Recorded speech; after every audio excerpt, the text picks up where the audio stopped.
আসসালামু আলাইকুম দর্শক। আহ,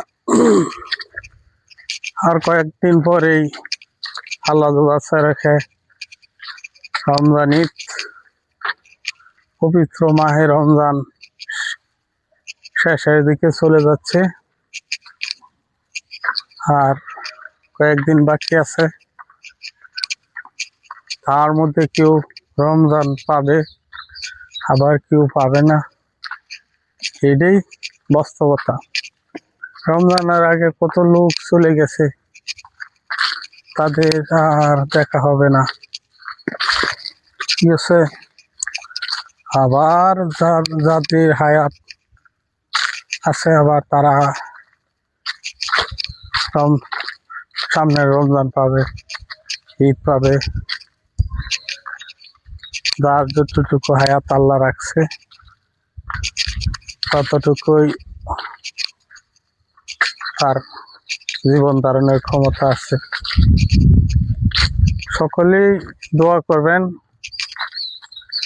আজকে শুধু মানুষের ভালো কথাই বলবো, কারণ একটা পবিত্র মাস মাহে রমজান। এই মাসে আত্মশুদ্ধির মাস।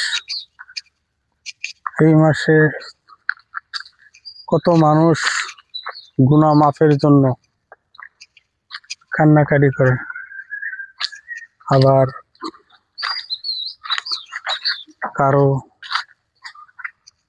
আনন্দে কাটে, কারণ তারা রোজা থাকে না। মনে করেন কেউ রোজা থাকে অনেক কান্নাকাটি করে, নামাজ পড়ে, আল্লাহর কাছে দোয়া চায় পূর্বের গুনাহগুলো মাফ করার জন্য। আবার খুশির ঈদ,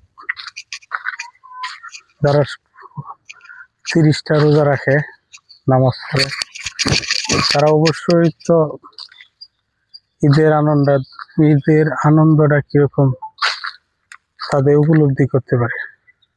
ঠিক আছে, সকলের জন্য ঈদ ভয়ানক আনন্দময় জীবনযাপনের জন্য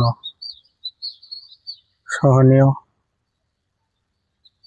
ভালো দিন কাটুক সবার জন্য, সবার জন্য দোয়া করবেন। আর আমি আনোয়ার হোসেন ভবন এখানে বিদায় নিচ্ছি। ভালো লাগলে চ্যানেলটি সাবস্ক্রাইব করবেন, আর পেজ হলে পেজটি করে দেবেন, লাইক কমেন্ট শেয়ার করুন। ধন্যবাদ সকলকে। খুদা হাফেজ।